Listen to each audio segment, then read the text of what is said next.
من الشيطان الرجيم.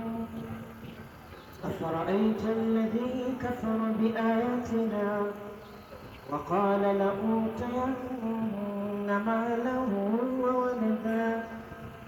أطلع الغيب أم اتخذ عند الرحمن عهدا كلا سنكتب ما يقول ونمد له من العذاب مدا ونرثه ما يقول ويأتينا فردا واتخذوا من دون الله آلهة ليكونوا لهم عزا كلا سيكفرون بعبادتهم ويكونون عليهم ضدا ألم تر أنا أرسلنا الشياطين على الكافرين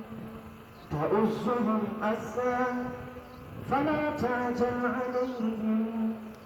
إنما نعد لهم عدا يوم نحشر المتقين إلى الرحمن وفدا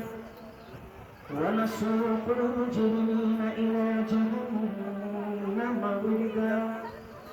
لا يملكون الشفاعة إلا من اتخذ عند الرحمن عهدا وقال اتخذ الرحمن ولدا لقد جئتم شيئا إدا تكاد السماوات يتفطرن منه وتنشق الأرض وتخر الجبال هدا أن دعوا للرحمن ولدا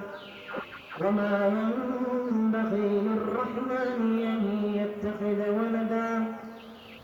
إن كل من في السماوات والأرض إلا آتى الرحمن عبدا لقد أحصاهم وعدهم عدا وكلهم آتيه يوم القيامة فردا إن الذين آمنوا وعملوا الصالحات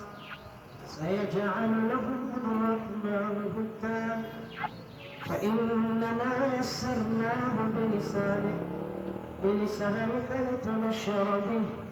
لتبشر به المتقين وتنذر به قوما لدا وكم أهلكنا قبلهم من قرن هل تحس منهم من أحد أو تسمع لهم ركزا